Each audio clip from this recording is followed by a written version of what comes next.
לב טהור,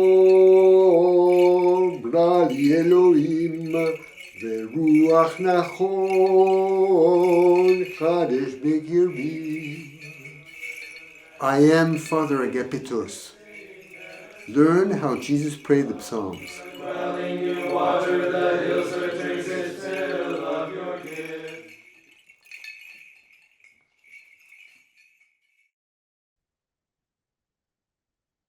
So, good evening. We're again together in our adventure through the Psalter.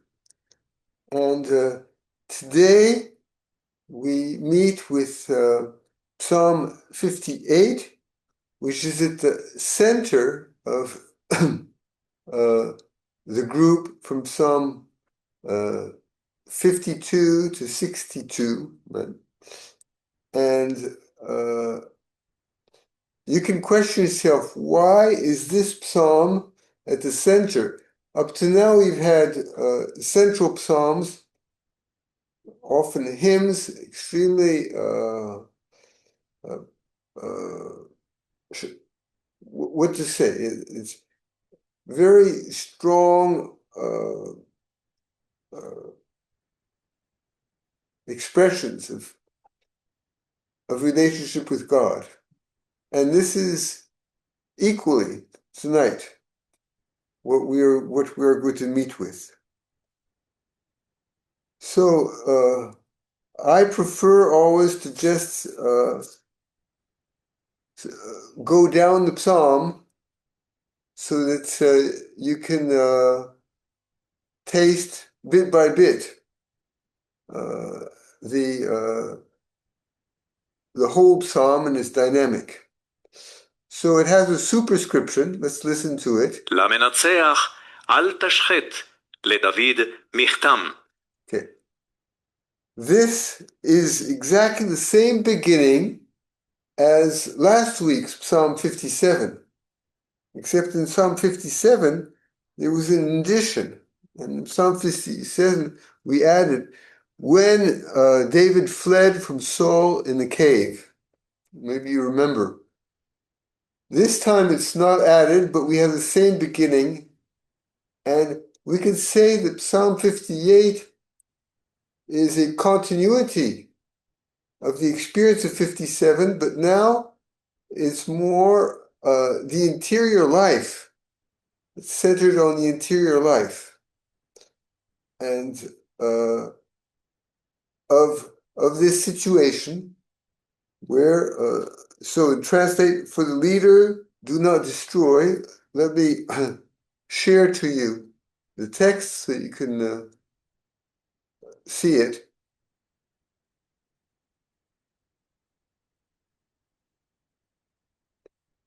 So here we have, for the leader, do not destroy, of David, a golden psalm, right?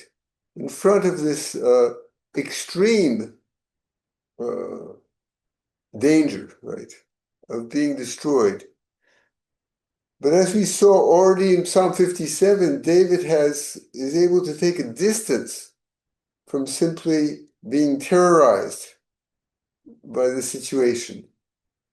And here also, so how does it start?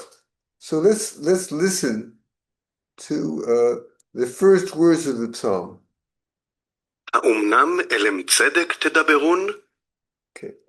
Is it truthful to be mute when you should be speaking just care for others? So it all starts, it's an immediate going directly to address the wicked one, we will see, right? And but who is the wicked one? And in the context we've been, is it not also our wicked thoughts? So, and that's really, I feel, what's behind, and we're going to see the fathers of the church go very much in this direction. It is it truthful you wicked thoughts,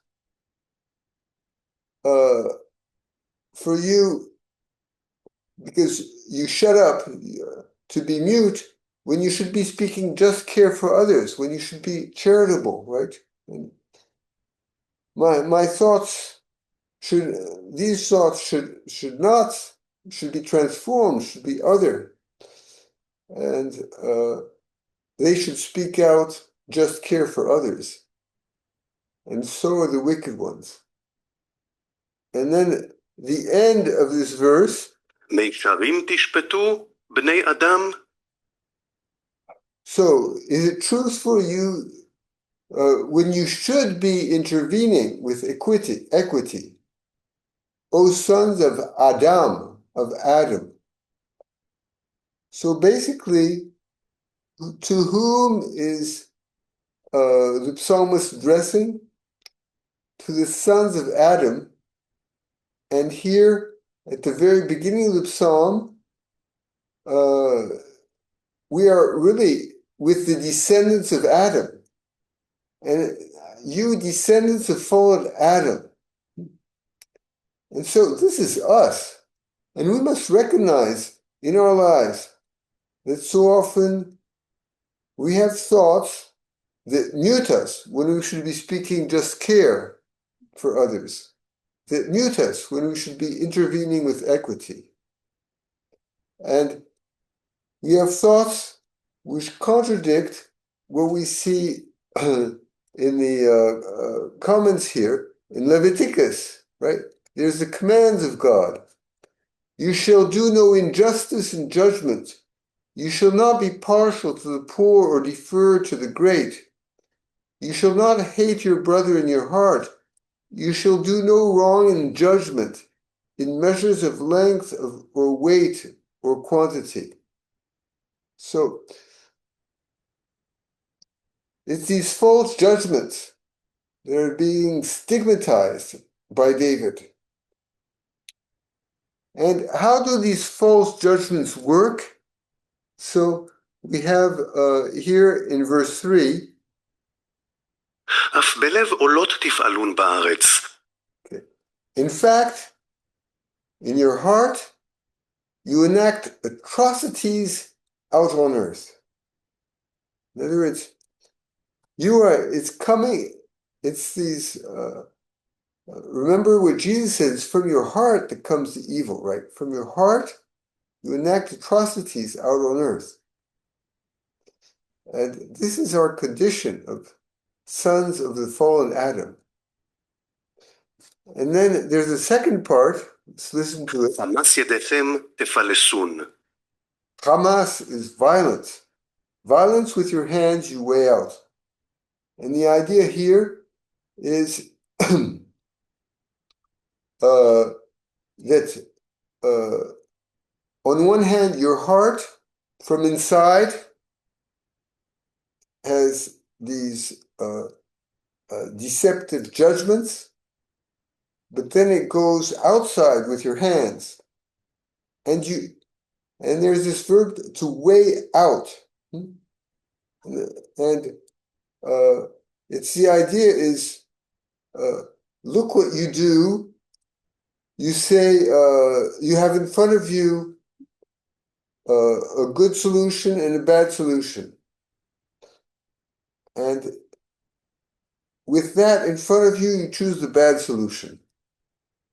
So you weigh out violence.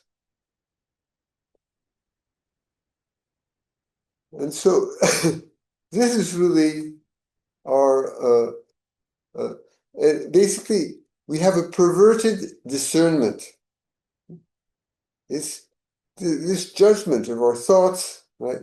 And our thoughts provoke from the heart already atrocities. And we could think that what our thoughts are about some others, get rid of him, right? And with your hands, you weigh them out, and you're in front of the possibility of good or bad, and you choose bad. So we have in the prophet Micah, right? He cries this out, woe to those who devise wickedness, and work evil upon their beds. When the morning dawns, they perform it, because it is in the power of their hand. It starts in the heart, on the bed during the night, and then it comes out during the day in the power of the hand.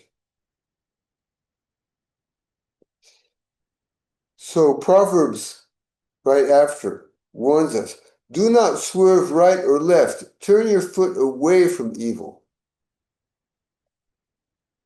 So this is the program. And so I want to share to you this evening a number of quotes from the great fathers of the church who were very, very touched by this psalm. And so we're going to start tonight with Evagrius. And let me go, I can read it in front of you. So on the top of the page, be the doorkeeper of your heart, and do not let any thought come in without questioning it. Question each thought individually. Are you on our side or on the side of our foes? So this is basically what's the idea of this psalm. Are you truthful? Are you on our side or right? And he says, and if it is one on our side, it will fill you with tranquility. So here we have this beautiful quote of Evagrius, and which is the background of this first movement of the psalm, which I entitled, Adam is an unjust judge on earth. Okay. And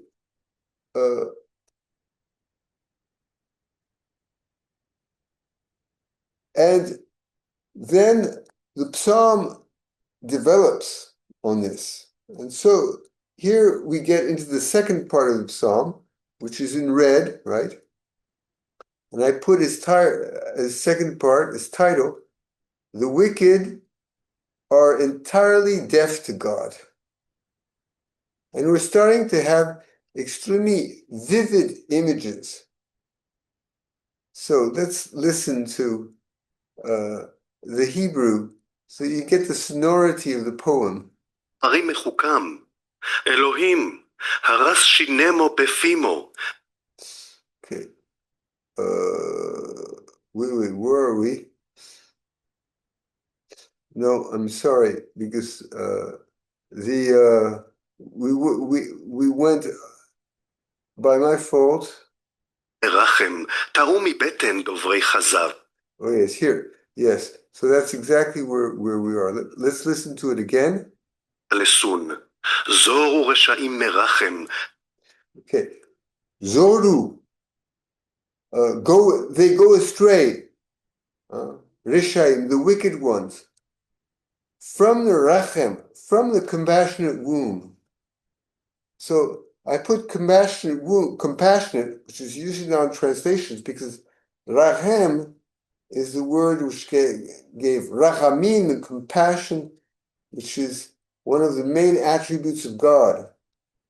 And so there's this very beautiful idea in the Hebrew, in verse 4, is that we are going astray from the start where it's a compassionate womb that has conceived us.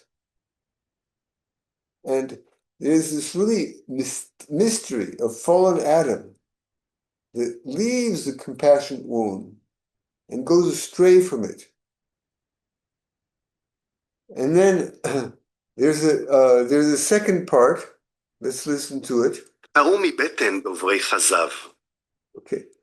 And tarum, so in Hebrew it's zoru, they go astray, and then tau, they err, right? From the belly, from mi beten. Sometimes they say from birth because to try to repeat verse 4, but if you look carefully in Hebrew, the normal word here is really they err from the belly, because the belly is a place we know where our house, our what you say, our immediate desires are right, are and so they err from the belly, from the right. They're following, they err. The idea is here is they go away from truth, right? Because of the violent desires of the belly. And the consequence of that is their words are lies. So all this is a comment on how the sons of Adam, right, go astray and err from the very start. And so this is something which has been taken very seriously by the fathers of the church. So let me go now to the fathers of the church, and I want to read to you the quotes of Irenaeus and Origen, which we have here. So Irenaeus says, because David says here, the alienated, the wicked ones are sinners from the womb. They go astray as soon as they are born.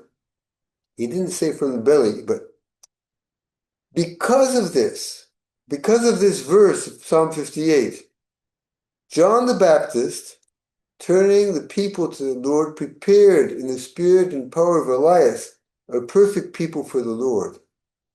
In other words, John the Baptist received the prophecy of the Psalm 58, says St. Irenaeus, as showing that there's need of radical conversion of the people to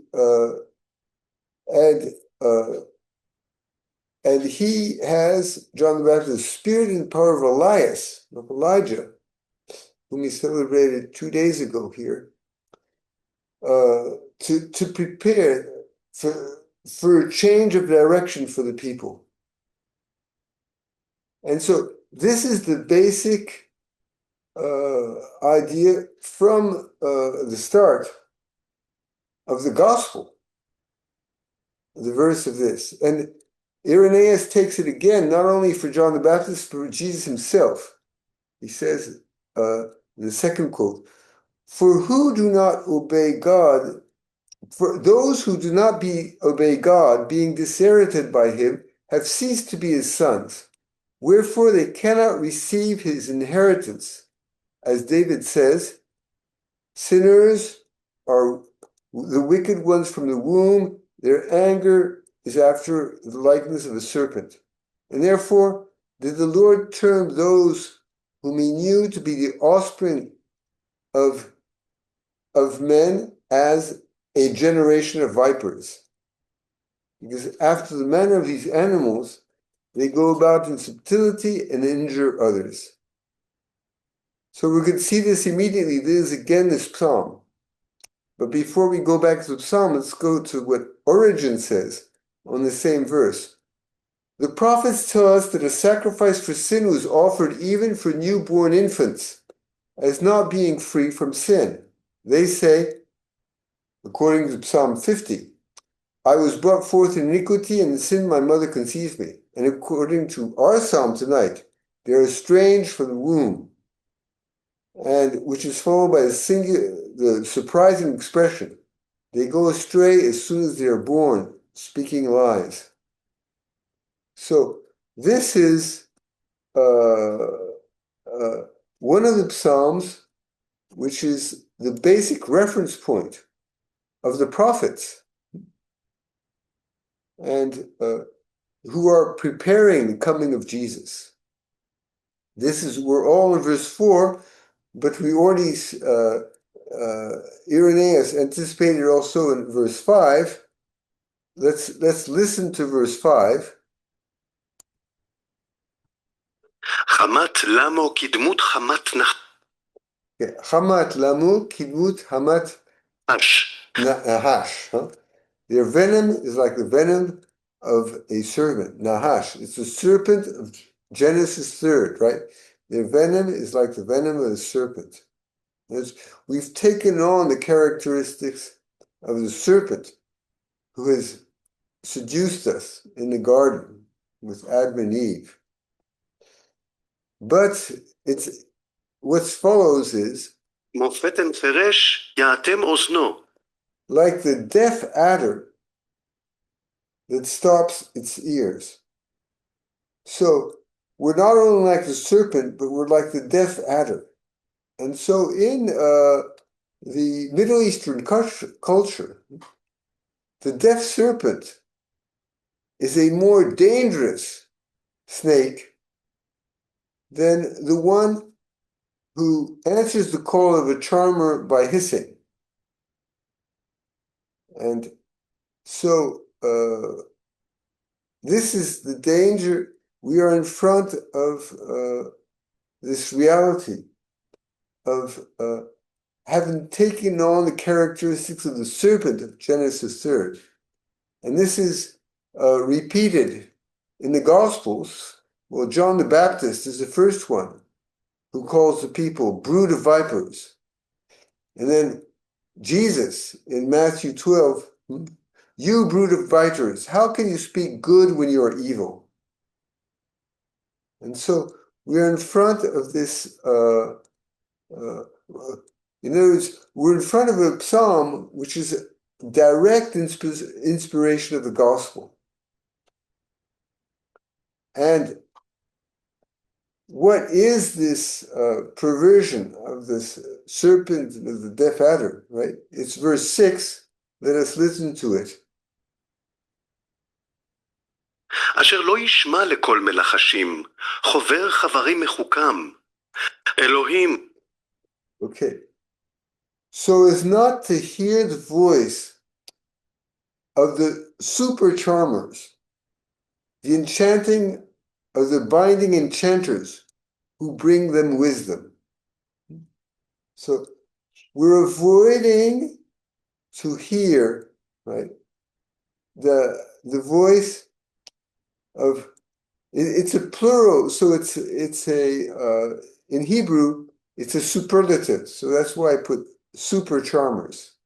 So it's Jesus, but it's also his apostles, those who have taken on the charm of Jesus.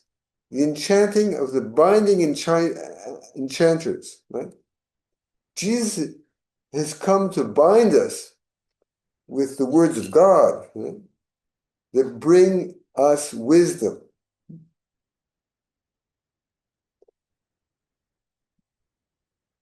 And so it's so important to see how these first verses, verse 2 to verse 6, are not only directly inspirations for the New Testament, the Gospel, but they're also inspirations of the fathers of the church. We've seen Evagrius, Irenaeus, Origen, but let's go now to Gregory of Nazianzus, and let's read what he says.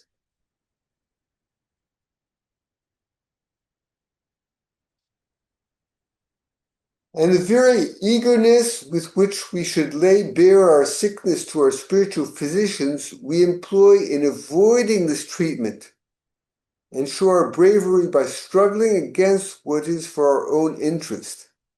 Our skill is in shunning what is for our health. That's the serpent in us. And Gregory continues, we either hide away our sin, cloaking it over the depths of our soul, like some festering and malignant disease, as if by escaping the notice of men, we could escape the mighty eye of God in justice. Or else we allege excuses in our sins by devising pleas in defense of our faults, and tightly closing our ears, and here starts the quote of today's psalm, like the deaf adder that stops her ear, we are obstinate in refusing to hear the voice of the charmer and be treated with medicines of wisdom. So, the Greek translation we'll leave it at this for Gregory and come back. The Greek translation of the enchanting of the binding enchanters. It's the medic of the binding, or the medicine of the binding medic who brings them wisdom. Right? Jesus has come to heal us, right? And so we are this in the image of the serpent and the deaf adder that stops our ears so as not to hear, right? Our physician, Jesus, who's coming to heal us, bringing us the wisdom from on high. This, I hope, can enlighten you on the profound message of this psalm. And so we get to the central verse. With all this, we need to curse the wicked one. Basically, it's curse the wicked thoughts that come out of us. We need to learn to, this is what's proper to this psalm. We need to learn to be acutely condemning evil thoughts in us. And so, and it's the evil that comes out of us, because here, if we want to hear the middle verse, we have, O Elohim. Okay. Smash the teeth in their mouth, right? So, and knock out the jaw tooth of these lions. Not Adonai, but Hashem would be the better translation. So, what it is, what comes out of the mouth, and what comes out of the mouth is the thoughts in the heart. So early here, it's a strong image, but the idea in this psalm, the title I put, get rid of their words, which is twice. Get rid of their evil thoughts. Get rid of the evil thoughts in me. So, and it's surrounded by Elohim, in other words, the great God creator who has formed me from the compassionate womb, right? And O Hashem, the great God redeemer, who has come precisely to enchant me, to charm me, and lead me into wisdom. So that's that my evil thoughts be smashed and knocked out.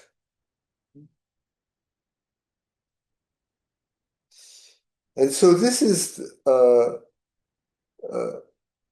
what the fathers recognize, is that the main evil consists in our evil words and thoughts.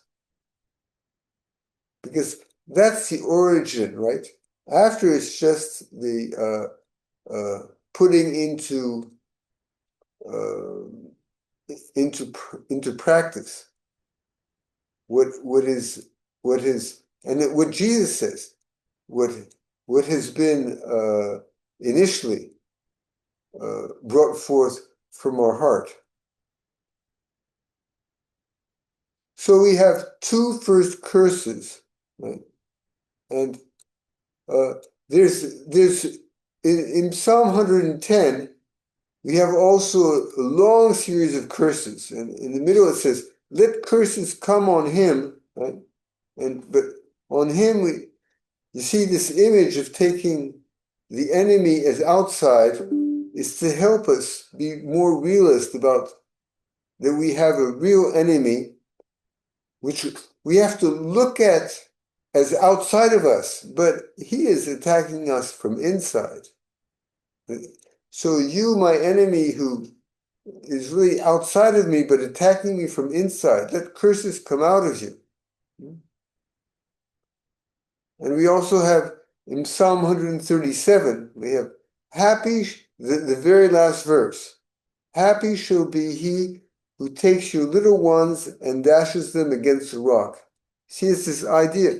It's the thoughts at their very initial moment. May they be cursed. May they be crushed. May they be knocked out. Okay, these are the first two curses, which are sort of the center point, and says, this is what this psalm about. And let me stop for a minute to put us in the larger scope. We've been since Psalm 52 in this grouping of psalms, and we've had a progression from Psalm 52 to 57 of psalms where each psalm we have this story of the attack of evil on us, and our trust in God, who's going to who transcends the work of the evil one and is leading us away from evil. So we have 52 to 57, and with it, it's always sort of a crescendo, right? Being more and more under attack, right? We're more and more trusting God's response for us to the attack. But here, what's unique about this psalm is I am not simply waiting for God's response to the attack of the evil one. I am cooperating. I am on God's side by an acute accusation of the evil one. It is perverting my life. And so this is the center of this group, right? The center of this group is that we need to learn. This is why it's the center. And such an important psalm, taken so seriously by the Gospels and by the fathers of the church, because it's this accusation that we engage in. We expect the evil that is attacking us, which is where we are truly cooperating with God. So here we're going to have a sevenfold curse on these evil thoughts, on these wicked thoughts, on this wicked one who is perverting us. And so after the two first, which are in the center, we go to the verse 8, 10, and this is probably the three verses that many people stumble on, because they're such powerful images. So before we get into the images, please receive them with all their violence, because the psalm is teaching us a violent language against the evil one who's attacking us. And first of all, the evil one who's attacking us from inside. We need to learn to powerfully address the evil one who is perverting us. And so, in fact, these are marvelous verses helping us to find a vivid approach of acute accusation, so as not to let the evil one take over. So it starts, let's listen to it.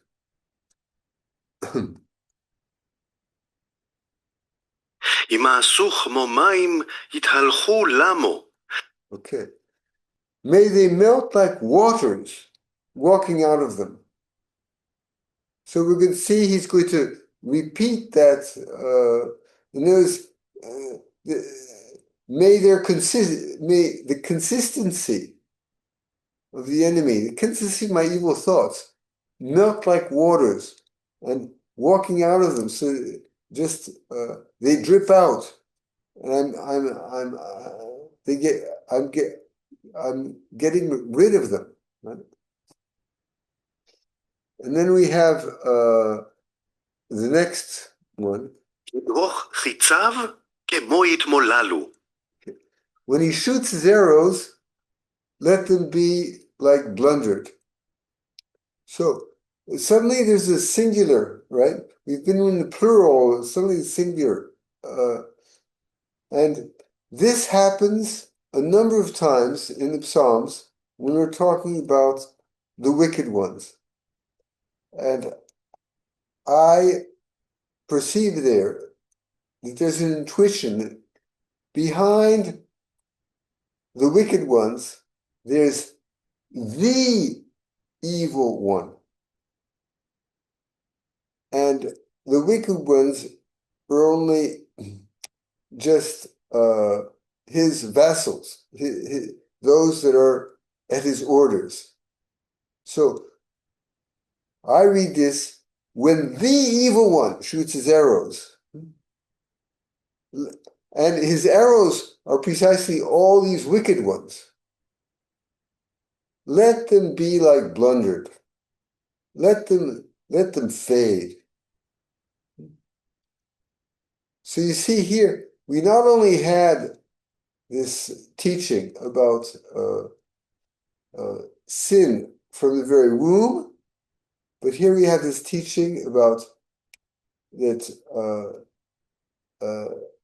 it's the evil one who is sending arrows to us behind, which are those wicked ones attacking us. And so we ask that they be blundered. See, in Psalm 90, verse 6, we have, in the evening it fades and withers. So it's the same word as blundered, fades and withers. And so we're going from plural to singular to plural. And so there's a play with the evil of, the evil comes in a plural form to us, but behind there's one who's attacking us. And then it spreads out in a plurality of arrows. Verse 9,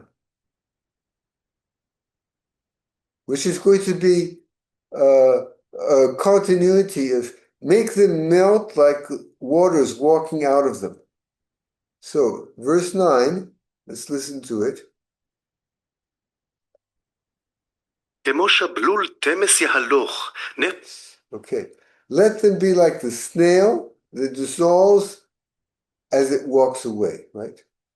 So, basically the idea is, let them be this image. You know, when we see the snail just leaving a trace behind it, and that's we imagine here in this poem this what's left behind by the snail as he goes forward, it's bit by bit he's emptying himself. So let them be like that snail that empties itself. That's the idea. And then we have a still very strong image. של אשת, מלכה זו שמש. Okay. That be still, the stillbirth of a woman mole that never sees the sun. Let them be, right? Like the stillbirth of a woman mole that never sees the sun. In other words, let them never come out into light, in other words, into perverting my life. And then we still have the seventh curse, right? In verse 10. בטרם יבינו סירותיכם עתד, כמו חי, כמו חרון. Okay. From the appearance of their tender thorns, they reveal themselves bramble, sharp, in full life, in dry heat wrath. They come out, these thoughts, with an appearance of tender thorns, but they become prickly bramble. And this expression of which I translated sharp here in Hebrew, which is atad, is only found in the book of Judges, where it's the prickly bramble bush that's in its pride addresses all the other trees of the earth and saying, I'm going to be your governor, and I'm going to prick you. You can reread in Judges chapter 9 this parable. And this is the only other place in the whole Old Testament that we have, notice, the appearance of the tender thorns become these violent dictators in full life. And I put three words for the same word in Hebrew, in dry heat wrath, right? And you see, all of them are aggressive.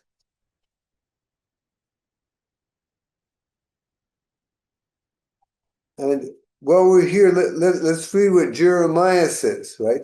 He says, behold, the storm of the Lord, wrath has gone forth, a whirling tempest. It will burst upon the head of the wicked. The fierce anger of the Lord will not turn back until he has executed and accomplished the intents of his mind. Okay, so here it's the wicked who are like a storm of evil, right? But God is going to answer, because this is Jeremiah is commenting the very end. May he sweep them away. May he be that storm that is stronger, that wrath which overcomes their wrath. So here we've just had 7 curses. And this is the great teaching of this psalm. And we are called really to receive this great teaching. And this allows us to enter into the conclusion, which is, let me read the long title I gave it because it's such a rich conclusion, and we're going to go bit by bit into it. Triumph for the just ones, because God judges justly on earth, leading the rebellious Adam to accept him. So it's the just triumph And we can think of the triumphs of Christ. Right? Christ triumphs because God, judging justly, is leading us rebellious children to accept him. So let's read this beautiful last verse. So we have first, let's listen to it. הראינו. ישמח צדיק, כי חזה נקם. Okay. The just, the one who justly cares for others rejoices. Yismach. Huh? Truly, מה ירחץ בדם הרשע. truly, he sees the vengeance. He purifies his steps so as to be apart from the blood of the wicked one. So, this is the one who is by grace on God's side. Although all men are sons of fallen Adam, right? He is going to what? Rejoice at the victory, right? Seeing the vengeance, purify his steps. And we're going to see in John Chrysostom, in the Greek, it was purify his hands, and probably because there's two other psalms which are taken as purify one's hands as the image, purifying one's oneself entirely. But here it purifies his steps in the Hebrew, and it's because there's this idea of steps forward, and we're really the one who cares for us purifies his steps forward, and he's in vigilance, so as to be apart from the blood of the wicked one. And it can be translated, he purifies his steps by being bathed in the blood of the wicked one. But this is not what tradition understood. So let's go and look at what John Chrysostom says on this verse. So, and do you wish that I should speak of another instance of God's goodness? He does not suffer the good to become bad. For he hears the prophet saying, quote, our psalm, the righteous shall rejoice when he sees the vengeance upon the ungodly. He shall wash his hands, you see, where we have feet, in the blood of the sinner. But what does that mean? Not rejoicing on account of it, God forbid, but fearing lest he should suffer the same things. He will render his own life more pure. So this is the idea. He shall wash his hands so as to render his own life more pure. This then is the mark of his great care.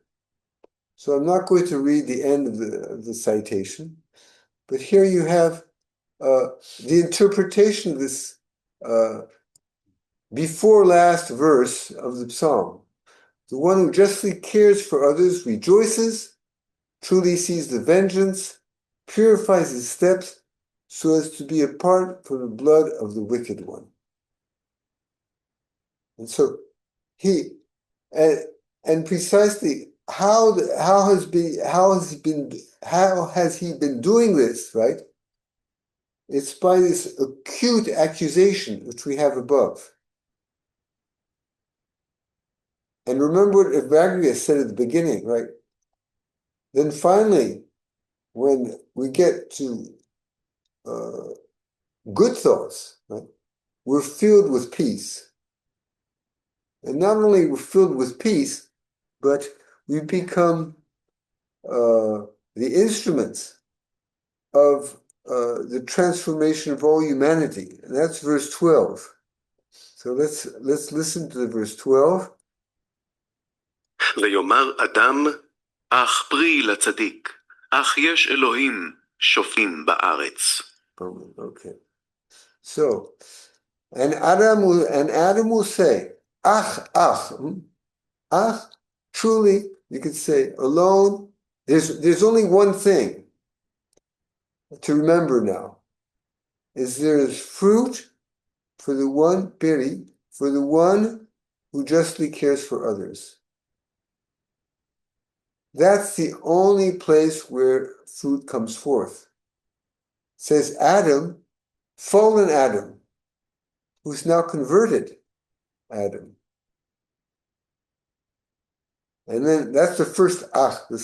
And of course, and this is transformed into a praise of God. Ach, alone. There is Elohim, super judge on earth. And he is the one who is leading all things. And so I'm completely in his hands. So we have this marvelous psalm, which, as you see written at the bottom here, it's a key psalm, but which is omitted in the Roman Breviary. There's also Psalm 83 and 109 that are removed, right? Because there's been fear of the difficulty of praying such verses as we have heard. And because of the anger they express and the divine punishment they invoke. But is this not excluding us from the battle of purification of our thoughts? The battle of our thoughts requires this psalm, as we saw at the beginning, which is taken up by Jesus without hesitation. You brood of vipers. And which is taken up by the fathers of the church. And it's this acute accusation of the evil that comes from the heart, and this psalm is very expressive about that all starts from from our heart, from the very center of ourselves. So you see, I gave this title for this psalm, see it in the top. The just violently breaks away from the wicked, assured that God leads fallen Adam to conversion. At the beginning, we have, in verse 2, the last words, O sons of Adam, you fallen ones, who are the instrument of the evil one. And the end is, Adam, you same Adam. So instead of saying sons of Adam at the end, it says Adam, because when there's this conversion, we're taking all our brothers and sisters with us in our conversion. And it's with all, we become the one new Adam, who recognize that there's only one fruit. This is again what Jesus speaks so much about in the Gospels, right? It's to bear fruit instead of to bear thorns. And so this is the story of conversion, which Psalm 58 gives us. Okay, I hope this has helped you. If I'd be happy to hear any comment, but otherwise, we have a few minutes. I want to reread for once the whole dynamic of the psalm. But before I do that, is there any comment or question? Or can we go to Let's read the psalm in its 5 movements. We really catch the dynamic and really let ourselves be taken. So first movement, immediately, and it's this it's what we are called. It's really this psalm is a teaching about what to develop in ourselves, to what vigilance is, so that we not be the victims of the evil one. So it starts like this. First movement. Is it truthful to be mute when you should be speaking just care for others? Is it truthful to be mute when you should be intervening with equity, O sons of Adam? In fact, in your heart you enact atrocities out on earth, and with your hands it comes outside to the exterior. You weigh out violence with your perverse judgment. Second movement. The wicked ones go astray from the compassionate womb. They err from the belly. Their words are lies. From the interior comes out the evil, and from the very origin.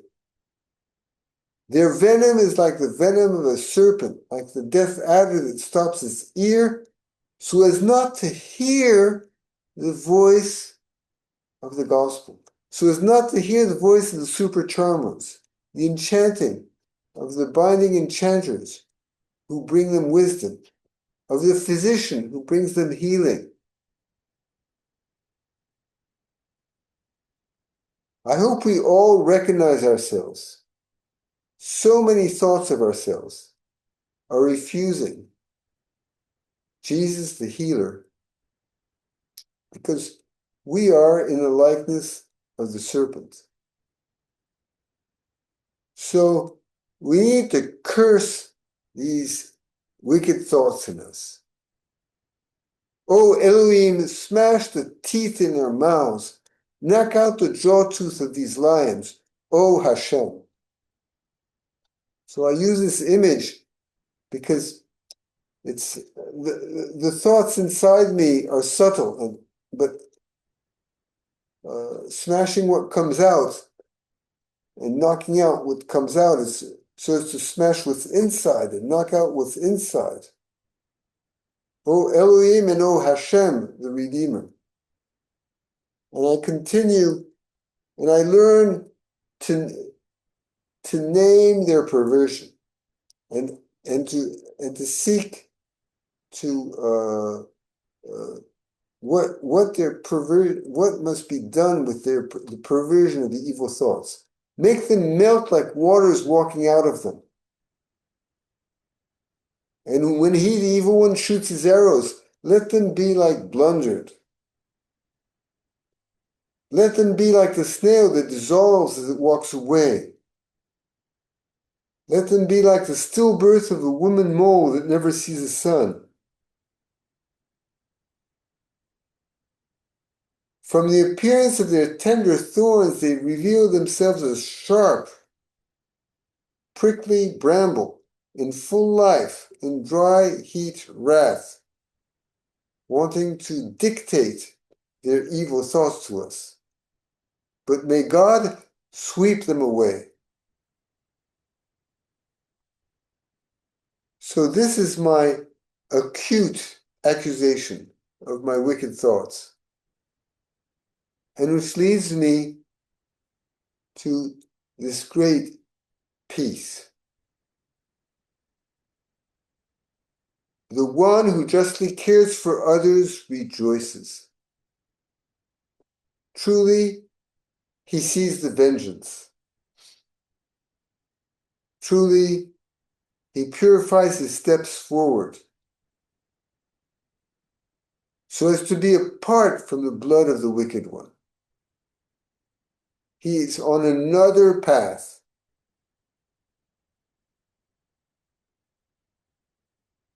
And humanity is thus transformed.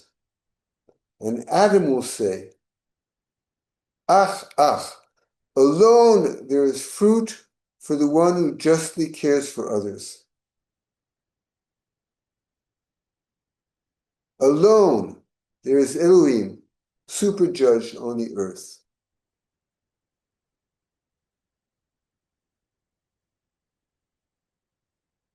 So it's for you now to become familiar with this psalm and let it sing in you and become a weapon that is used for you to be acute in condemning evil, as John the Baptist was, as Jesus was, as the fathers of the church were.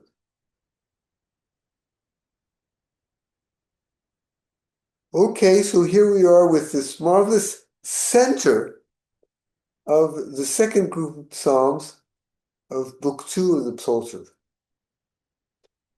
And this center is going to allow a balancing to the second half of the Psalms, and where we're going to have beautiful encounters with precisely God's goodness. But God's goodness, the encounter of God's goodness, passes through Psalm 58. Acute awareness that we're under the oppression of the wicked one, which we must violently condemn, right? And curse from our thoughts.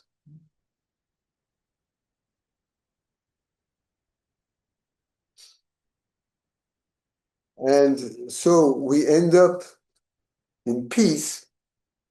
The one who justly cares for others rejoices. Truly, he sees the vengeance or the victory.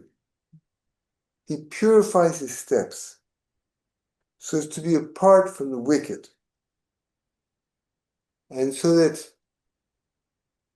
you, Adam, can say, alone there's a fruit for the one who cares for others.